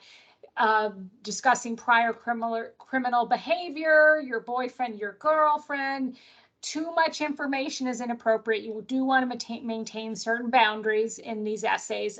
We've stressed all along that the reviewer wants to get to know you, but there is a point where you can be crossing a boundary there. Telling fictional stories about yourself. I have a very great example on this one. I actually was working with a student for many months, actually, and he took all of my advice to heart, but what he did is he made up a story. It turned out that I found out after the fact that it was great essay, but the story wasn't true. So you don't want to do that. And then also drinking and drug use, you don't want to be talking about that. And here are some writing resources. You're welcome to take a picture. They have a lot of essay examples on these sites. The College Essay Guide, Big Future, which is where you go to take the SAT, have lots of how-to guides, Princeton Review, Hemingway, Grammarly as well. So you're welcome to take a picture. And also we have information on the College Depot websites. We have a flyer with those prompts that we showed you back in the beginning. Okay, I think my turn, and we're going to go through this very quickly just so you have some examples. We want to show you an example from a scholarship foundation that's local to Arizona, and also one of the in-state university honors college examples as well. The Arizona Community Foundation, for those of you who are Phoenix Union students, and even if you are not, and you are an Arizona student, which I assume all of you are, I'm the only out-of-state person today. The Scholarship Foundation, the ACF Foundation, is a very, very good source of scholarship money, particularly for Phoenix Union students, because the Phoenix Union Education Foundation uses this platform to award their scholarship money specifically to Phoenix Union students each year. You will find it here. That if you Google Arizona Community Foundation, you will come up to their website and you simply look for scholarships. And I'll let you move to the next slide, Michael. And these are the prompts for the last few years. They tend not to change, and you do have to answer one of the prompts. And then in SA2, you need to answer the first prompt as it's asked. What's your most meaningful achievement? And then you need to pick one of the next three. So you're answering basically 2 out of 4 prompts here. They are short answer, 250 words, 350 words. So you don't have a big opportunity to say a lot here. This is, as Chris mentioned, one of the more specific scholarship questions where they really want you to tell them in just a few words what you're all about. So they may have less room for creativity, but they are still important. You have to use good grammar. You have to show clear thinking. These prompts are important. You don't have to think about these right now, though, because this application does not even open until January 1st. But we hope on January 1st, you will listen to all of our advice to go into this application and complete it, whether or not you are a Phoenix Union student. And I will go on. Now we have an honors college example that requires you to not only apply to ASU, but to apply separately to Barrett, the honors college. The Barrett application will open, but not until September. The ASU application is open either right now or very, very quickly by August 1st. So again, you are encouraged, if you're a Phoenix Union student, to go to the Lift Off to College event coming up and apply to ASU. But if you are applying to ASU either by yourself or at that event, then you're interested in Barrett, the Honors College. On the next screen, you will see the current prompts. Or actually, these were the prompts from 21-22. They're very interesting. They are not water this year. That's interesting to know. But there are some very important prompts here that you have a great chance to be creative in a way that you answer them. So I will let you take a picture of these and know that we have seen a lot of these essays. Meryl and I have gotten quite expert at the question, what if you had to take one thing into the future that had no memory at all? So you can't take your computer, can't take your smartphone, can't take your smart TV, but what on earth would you send in a time capsule to the future to really represent the generation you live in right now?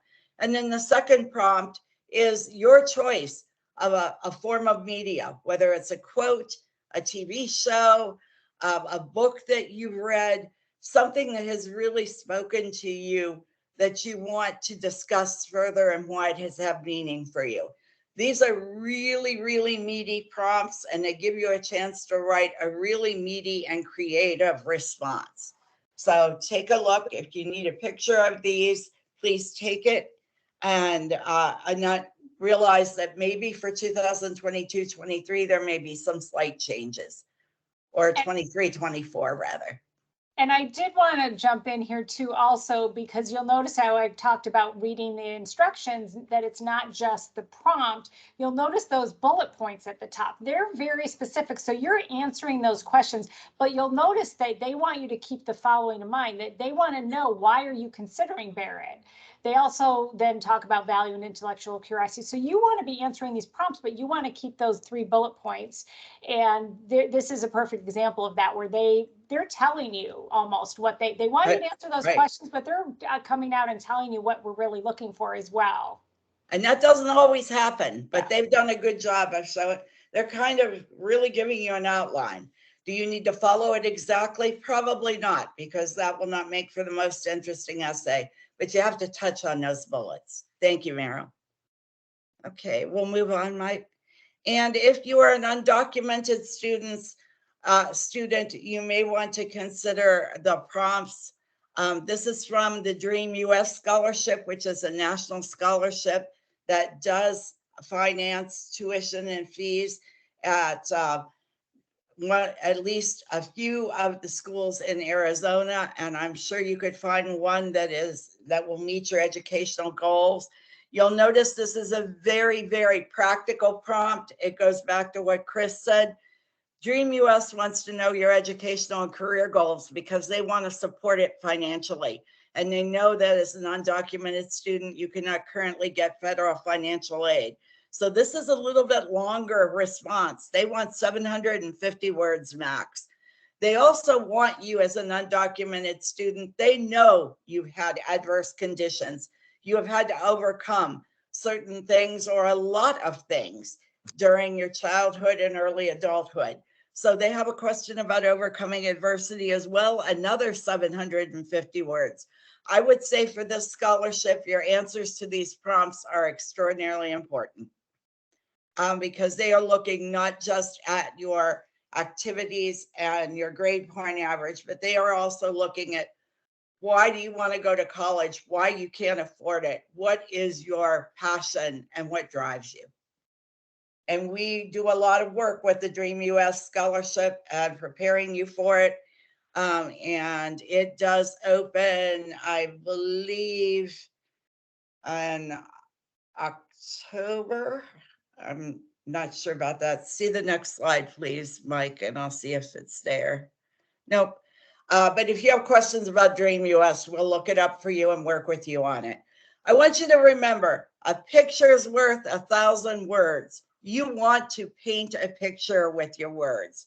If you can get your reader to visualize your story, be in the room beside of you, by showing them rather than just telling them what happened, you will have a successful essay. Try using vivid words and imagery. Sometimes it's going to work, sometimes it is not. But if it's not working and there are better ways to do it, one of your readers before you hit the submission will let you know that. And you're going to accomplish your goals if you remember that really old cliche, a picture's worth 1,000 words. And Emily, did you have a comment? I have someone with a hand raised. Yes, so I looked it up and Abby beautifully put it in the chat as well. So the Dream US Scholarship opens on November 1st, 2022. So that's when close. Yeah. Okay. So yeah, then Abby linked it in the chat and also provided the date. So just wanted to put that out there. And it has a couple of months for you to complete it as well. So if those prompts are very overwhelming for you, you have time to work on them. Thank you, ladies. I appreciate it. All right. I want to give you some homework. I know you may not choose to accept this mission. We're not all Tom Cruise, but if you should choose to accept it, I want you to think about this and send to Meryl and me your work whenever you get it done. I don't expect it to be 10 minutes after this is over, but if you're that ambitious, bless you. But at any time in the next month or so, as you're preparing, you want to answer a practice prompt. This is the one that I've created for you, and it actually does come from a real life example. Based on what you learned today, write an essay of no more than 350 words. And please stay within this word count so that we're not completely inundated with 1,000-word essays on this question. You're celebrating the 1 millionth view of your latest YouTube video. I don't know about you guys. I've never created one. I'm sure you have. But if you're thinking about it or you have created one and it's gotten 1 million views, what in the world is it about? And I'm going to give you some pointers here for your essay. Don't forget to write about not only the subject of the video, that's the question, what is the subject, what it's about, but why is that subject important to you and why you're uniquely qualified to talk about the subject. You may not be the only one who knows it, but what are your qualifications? You just got up one day and said, I'm going to do a video on how to play the guitar when you don't know how to play it yourself. That might be interesting. So focus on something you have expertise or knowledge about and why you think so many people have tuned into it. How did it get 1 million views? And I'm less interested in it. This is how I promoted it on social media, and more interested in why it was so successful. What about it made people want to tune in? And then I suggest once you're finished, email the essay to either Meryl or myself. We will take a look and provide you feedback. And who knows, you might just have the makings of a stellar personal statement or scholarship essay. This is a very specific question, but as Meryl mentioned, you may be able to move it into a lot of directions. So that's your homework. If you take a picture of this, if you have any idea that you might give this a try, we will work as hard as you do. And we are going to very, very briefly discuss this. If the participants would like a copy of the PowerPoint, will it be available? Chris, Mike? Yeah, sure. I can make that happen. Okay. We had some bonus content if we were running short, but Meryl and I never run short. We always run long. But I want you to understand one thing as we leave you today. Essays, personal statements are one aspect of presenting your best self, but your story lives way beyond that and how you portray yourself on social media, in emails, in phone calls, in any kind of correspondence. There are ways that you can present yourself that are very basic or very casual, but we really caution you to, and I'll let you move on. So I'll breeze through these slides in the next 4 minutes. Emails, texts, and phone calls, social media.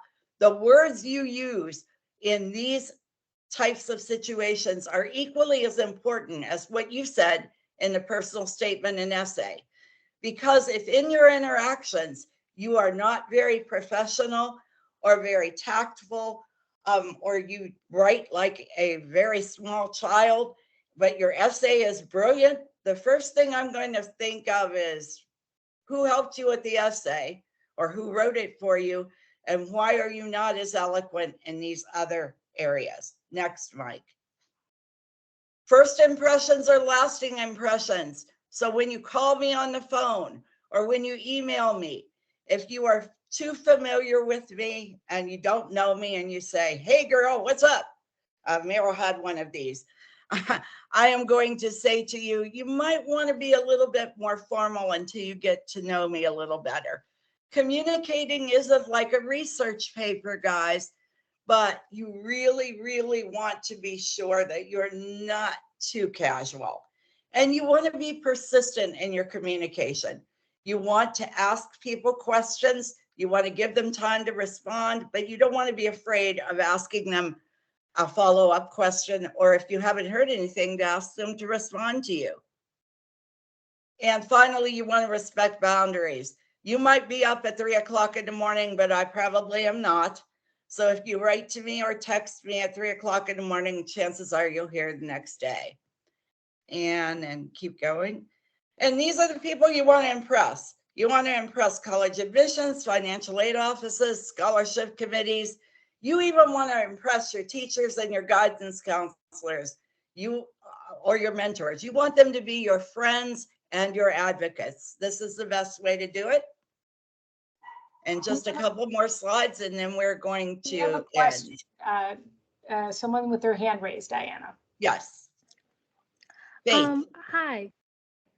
So I was wondering, if later on in the school year, could I send my essay to someone at College Depot and have them review it or something like that? Absolutely. And with that question, we are going to breeze to the end and the question slide, Mike, because everything we tell you here is about presenting yourself as common sense knowledge. But you are able, Faith, and all of you on this call, send your essays, whether they're practice, whether they're that little hypothetical essay I sent you, or a real live, I'm answering a Common App or I'm answering a scholarship. We review essays throughout the school year, Faith. So what we ask you to do is remember the two emails.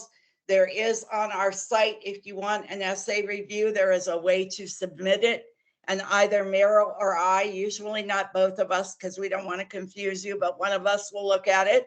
And if we are busy, we have some other resources, both internally and other programs we use. Usually we're not too busy though, as long as you don't tell us you needed it yesterday. Please give us a little time to review it.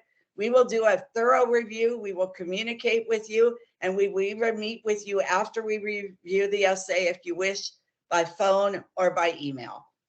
So this is a completely free service. If you don't use this, we'll think that you didn't like us today. So we hope that you will. And please visit our website. It will show you how to request an essay review and how you submit it. Anything but a cocktail napkin will do.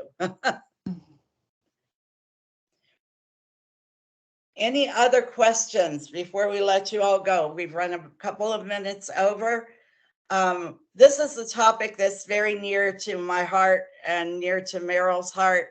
And so we could talk about it for 8 hours. And in May, I did talk about it for 8 hours with Mrs. Haggerty. This is a very condensed session, but we want you to continue. If you have a question for either Meryl or me, you now know our email addresses. Please feel free to reach out to us and we'll be happy to communicate with you. Looks like And Chris then- has his hand up. Yes, Chris. Yeah, just on that note, you could, if you all are looking for scholarships that have prompts and you want, just even for practice or just like to actually start like looking for and applying for scholarships, we actually will feature every month we have a YouTube channel, and every month we do a video that will feature 3 to 5 scholarships, normally local, that you can apply to. So if you check us out if you check out our YouTube channel, I'm going to throw it into the chat. You'll see it's just a quick little 3 to 5 minute video every month, and it just helps you to have a place to start every month to find some scholarships. So, and then of course, as you're plugging away with these scholarships, you can reach out to us for help with them. Additionally, if you follow us on our social media, I'm going to throw our Linktree account in there where you can get access to our Facebook, Instagram, YouTube, and then also Twitter. We're pretty active. We're increasingly active on social media, and we always have. We'll feature different scholarships that are coming up, and also even right now we have a post about 5 different tips for writing an essay. So you can just follow us to stay in touch, and then get information and get connected to different scholarships as the school year goes on. Excellent. And we have a very robust scholarship page. If you Google College Depot scholarships, you will get pretty quickly to the specific scholarship page that we use. It is also the Phoenix Union High School scholarship page. We're very fortunate to partner with the district. But if you want a quickie, these are the ones coming up in the next month. The scholarship videos are wonderfully entertaining and informative. Thank you, Chris. You got it. And did we have a couple other questions really quickly before we let y'all go? I thought I saw a longer question, but are we good? I don't see anything. Okay, excellent. Again, this doesn't have to end here. This is a commencement, like the one if you're looking forward to graduating in the next year. Commencement does not mean ending. It means the beginning. This is the beginning of your scholarship and college admissions essay journey. Know that you are doing this as much to shape your own views and knowing that you are in fact awesome no matter what happens, no matter where you get accepted or rejected. There is no such thing as failure when it comes to getting you. You will go to college somewhere great if you want to. And that somewhere great might be Maricopa Community Colleges, it might be Harvard. They're both equally great. You might get a $500 scholarship. You might get a $50,000 scholarship. They're all great. So don't give up before you start, and know there are people and resources here to help you through the journey. We hope you will use the services of College Depot. There really isn't anything like us. And I say that having been here since its inception. You are very fortunate. I wish I had had this back in the day. Mara, would you like to say any parting remarks before we let these lovely people go? Well, thank you, Diana, for all of your wisdom. And I agree. I wish I had this back in the day as well. But yeah, we have a wonderful team here who are always available to help in any way we can. Obviously, we were focused on essays today, and Diana and I can help with that. But we are always available for other questions as well. And we're happy to help in any way we can.